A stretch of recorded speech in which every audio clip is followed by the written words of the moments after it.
Ya, salam sejahtera bagi kita semua peserta didik SMP Negeri 5 Langguan kelas 8 yang sementara di rumah.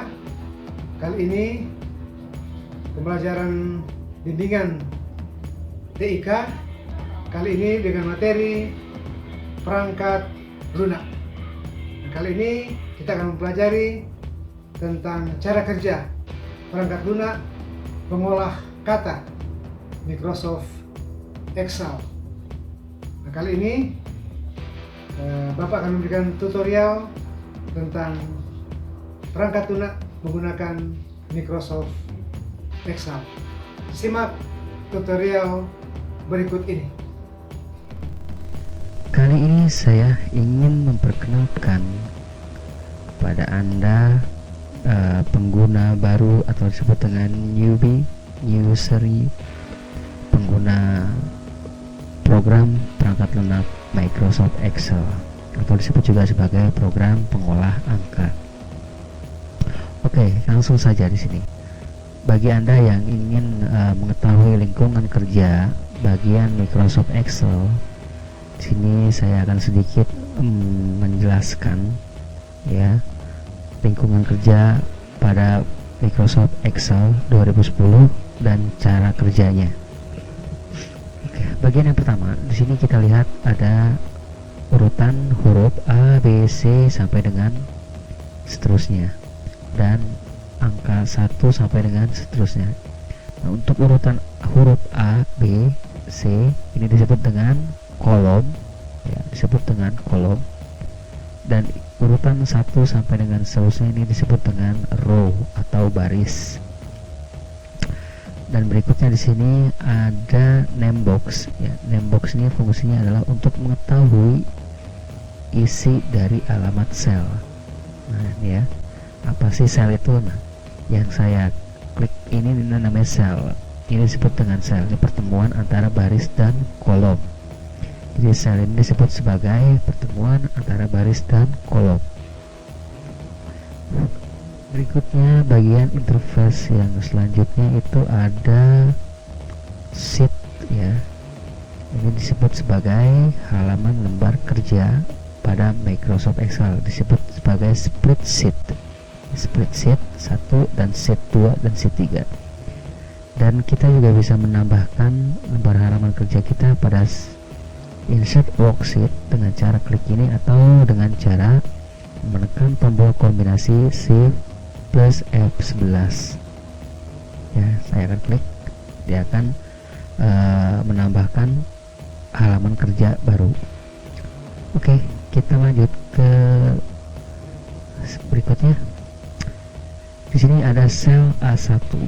Kita bisa lihat pada name box di sini ya alamatnya. Jika saya klik di sini maka alamat tersebut name boxnya adalah A1. Jika saya klik di sini maka sel tersebut ada di K9.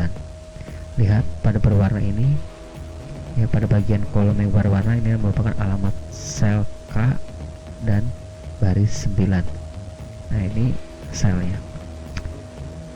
Oke, lanjutnya adalah jika saya seleksi sel tersebut, ini disebut sebagai range atau rank ya. Disebut sebagai range atau rank. Cara menyeleksinya seperti ini ya. Klik, geser, tahan. Berikutnya di sini ada formula bar ya. Formula bar ini fungsinya untuk input ya, untuk menginput. Contohnya saya menginputkan huruf A dan angka 1 seperti ini.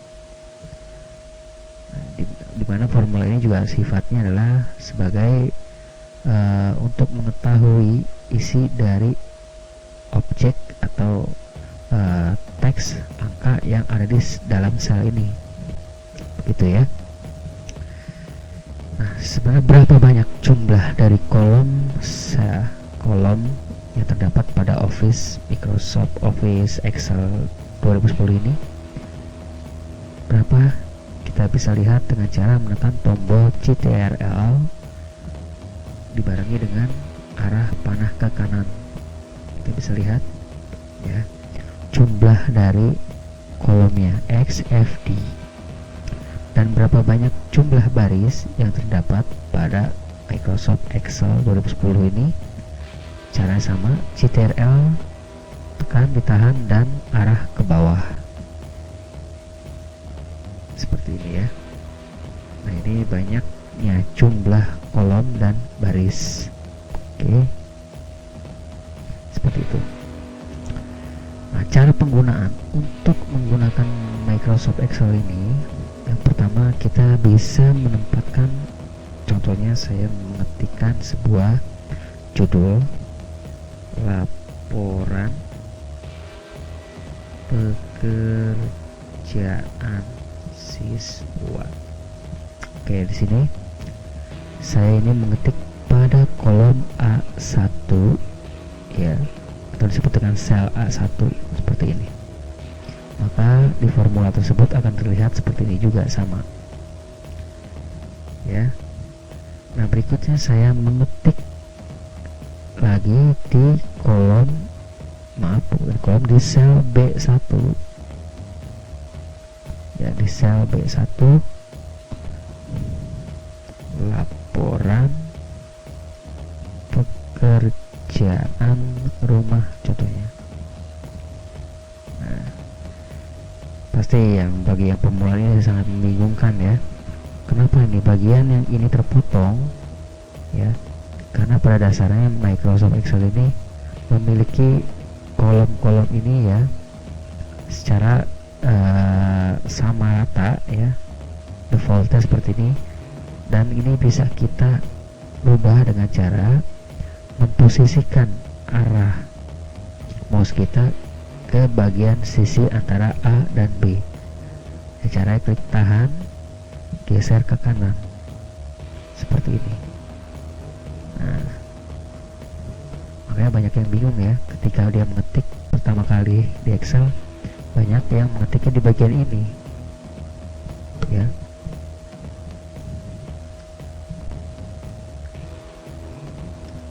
Seperti ini. Jika seperti ini salah ya, makanya terjadi nanti ketika kolom ini ditarik ke kanan, maka bagian kolom B ini akan kosong, B, C seperti ini. Jadi cara yang benar adalah mengetiknya pada kolom B ya. Cara yang benar adalah mengetiknya pada kolom B, bukan di kolom D. Jadi seperti ini ya.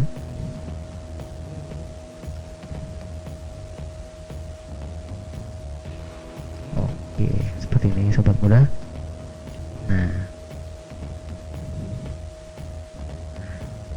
berikutnya adalah cara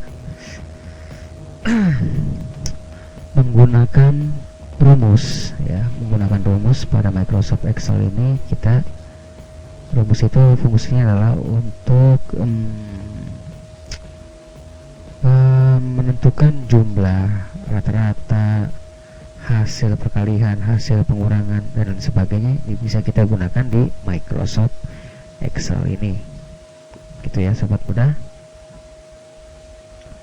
Oke, bagaimana cara penggunaan rumusnya ya, kita buka pada lembar kerja sheet 1. Contohnya saya punya angka 1 di sini, pada sel B1 saya punya angka seperti ini. Cara penggunaan rumusnya untuk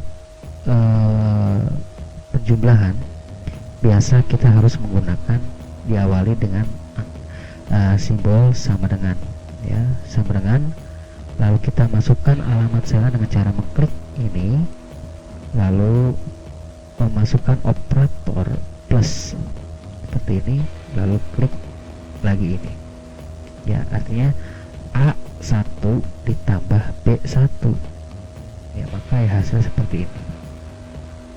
Nah, yang terlihat nanti ketika Anda mengklik hasilnya, maka yang terlihat di bagian formula ini adalah rumusnya ya.